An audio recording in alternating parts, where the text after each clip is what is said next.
Olá, pessoal. Que a graça e a paz do nosso Senhor Jesus Cristo seja sobre nós.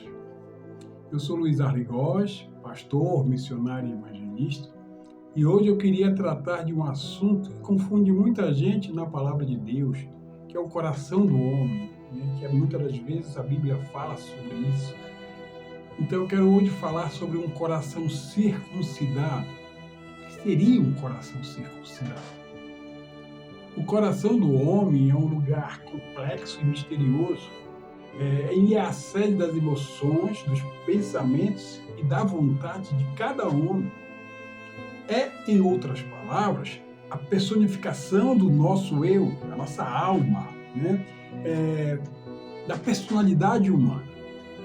É um lugar marcado por muita escuridão e confusão. Após a queda da raça humana, o homem passou a ter um coração incircunciso.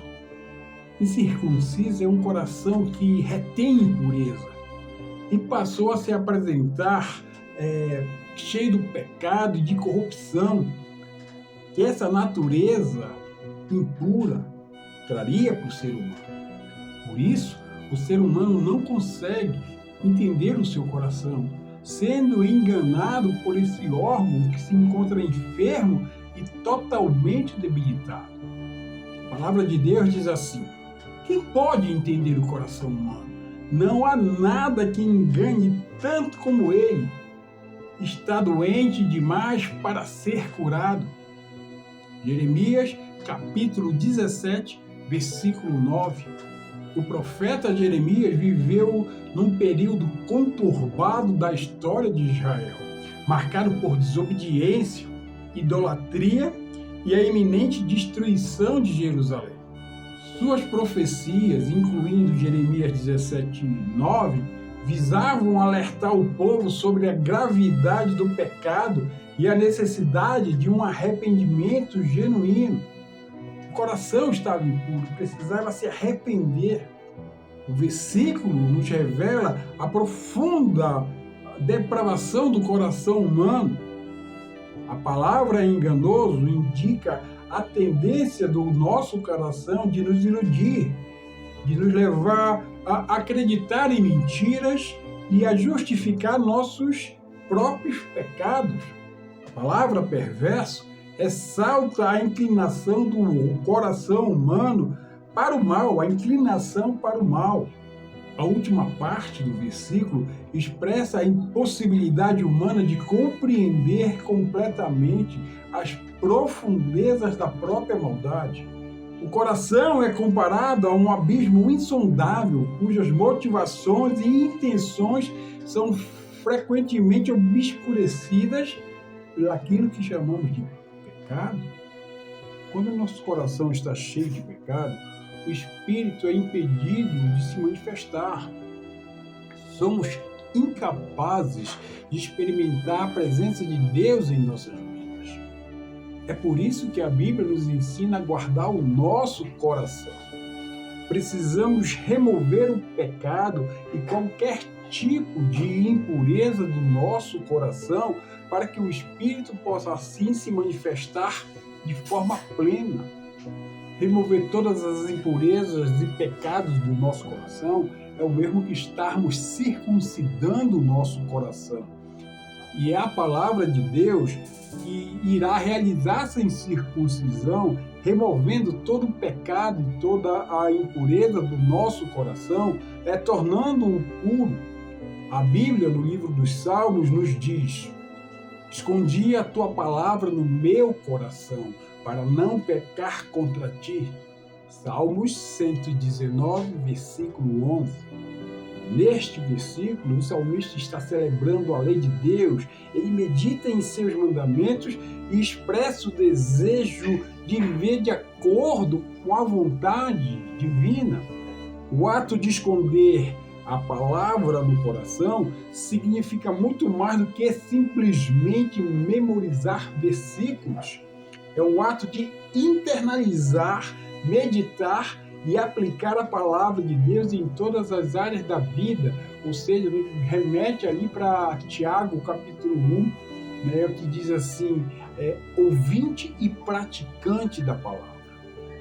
Ao guardar a palavra de Deus no coração, o salmista está buscando proteção contra o pecado. A palavra de Deus é uma luz que ilumina nosso caminho e nos revela a vontade de Deus. Ao conhecermos a vontade de Deus, nos tornamos mais capazes de resistir à tentação e tomar decisões sábias. A palavra de Deus é uma espada espiritual que nos capacita a resistir aos ataques de Satanás. Salmos 119:11 nos convida a fazer da palavra de Deus o centro de nossas vidas. Ao guardar a palavra de Deus em nossos corações, somos transformados à imagem de Jesus e somos capacitados a viver uma vida que agrada a Deus. Mas quem é Jesus? Ele é o poder de Deus, tanto para os judeus como para os não-judeus. Isto é, tanto para os circuncisos como para os não circuncisos. Ele é a sabedoria do nosso Pai Celestial. Mas, para que são chamados, tanto judeus como gregos, lhes pregamos a Cristo, poder de Deus e sabedoria de Deus. 1 Coríntios, capítulo 1, versículo 24. Este versículo afirma para aqueles que creem em Jesus, ele é a manifestação do poder e da sabedoria de Deus. Jesus não é apenas um líder religioso ou um bom exemplo a ser seguido. Ele é o próprio poder de Deus capaz de transformar e salvar vidas. Além disso, Cristo é a expressão máxima da sabedoria divina. Através dele, Deus revela seus planos e propósitos para toda a humanidade.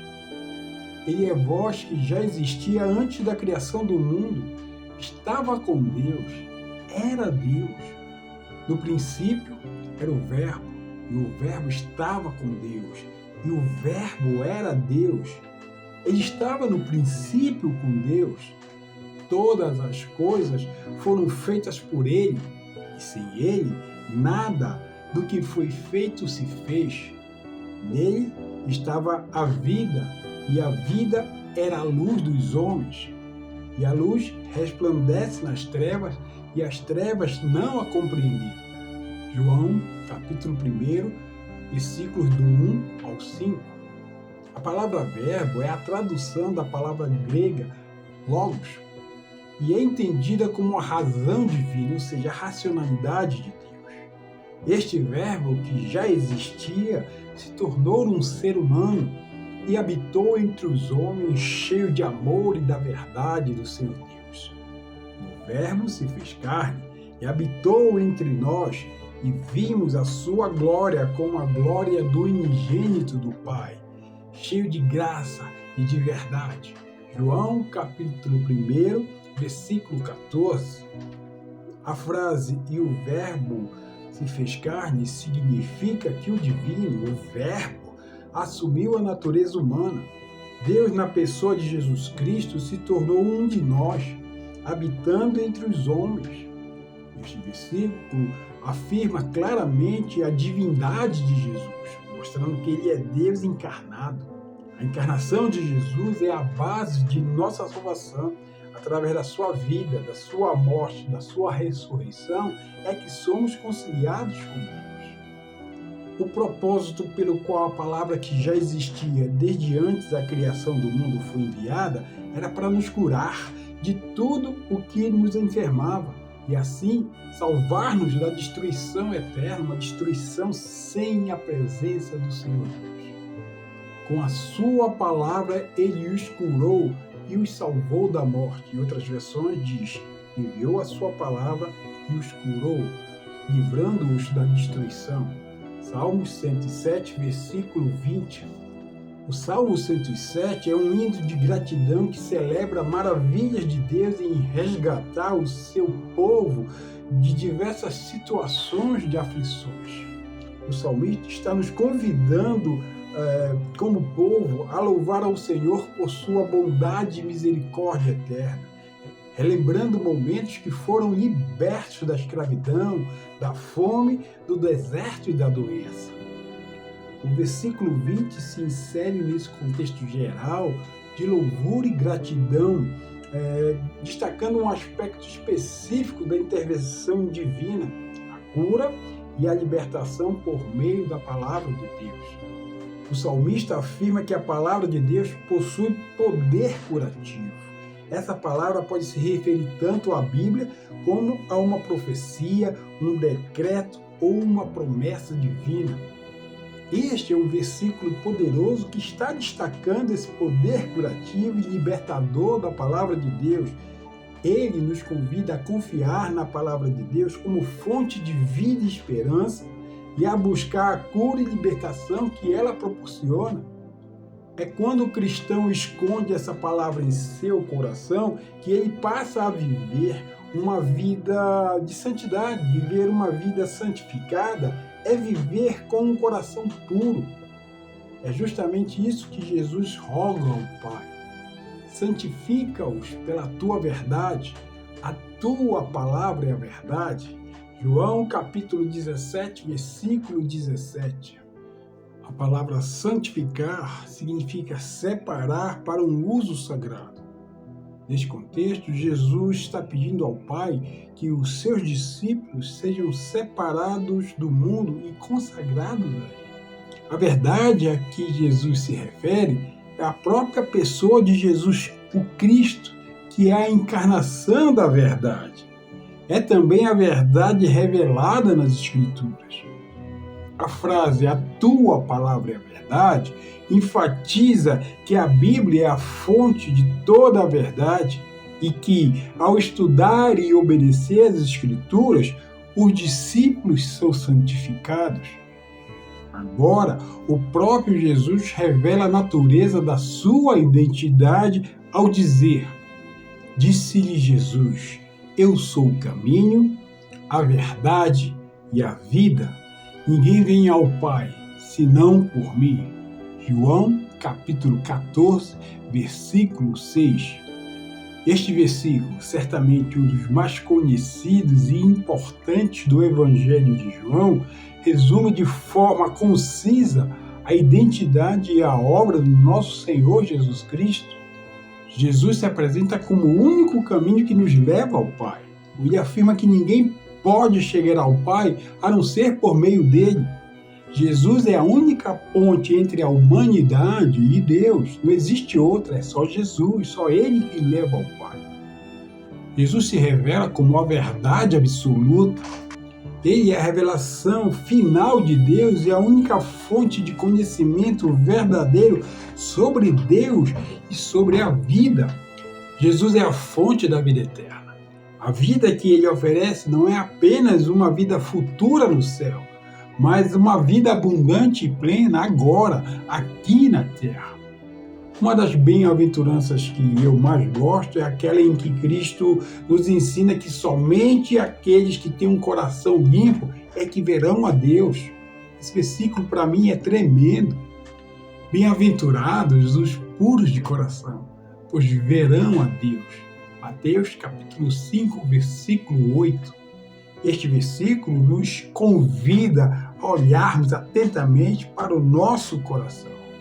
A pureza do nosso coração só vai ser alcançada através do processo de santificação, ou seja, através da intimidade com a palavra, com o Verbo encarnado, Jesus, o poder de Deus. Essa deve ser uma busca diária e constante por uma vida mais próxima de Deus.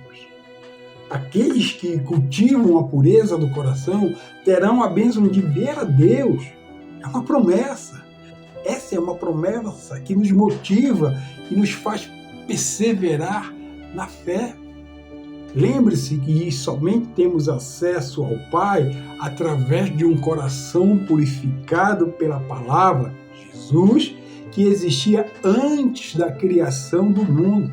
Ela foi enviada como ser humano para nos curar e nos livrar da morte. E é o poder de Deus que nos livra de pecar contra o Pai. Guardei a tua palavra no meu coração para não pecar contra ti. Ela é a luz que brilha nas trevas que o pecado nos impõe e é que nos guia. Jesus, a palavra, é a verdade enviada por Deus para nos libertar. E conhecereis a verdade, e a verdade vos libertará. João, capítulo 8, versículo 32. A verdade a que Jesus se refere é Ele mesmo. Ao conhecer Jesus, as pessoas experimentam uma libertação profunda dos pecados, do medo e da morte espiritual. O pecado não é apenas uma transgressão, mas uma condição que escraviza o ser humano. A verdade de Jesus nos liberta dessa escravidão, permitindo-nos a viver uma vida plena e abundante. Eu vim para que tenham vida e vida em abundância. A liberdade que Jesus oferece não é apenas uma liberdade legal ou social, mas uma liberdade interior, uma libertação do pecado e da morte e que vai nos permitir ter um relacionamento verdadeiro com o nosso Pai Celestial. Jamais esqueça disso. Jesus é a palavra e o poder de Deus. É Ele que irá blindar o seu coração contra o pecado e suas impurezas através da circuncisão do seu coração, permitindo assim a manifestação do Espírito do homem ao experimentar a presença viva de Deus. Pense nisso, que Jesus, a palavra e o Verbo de Deus te abençoe, em nome de Jesus. Amém.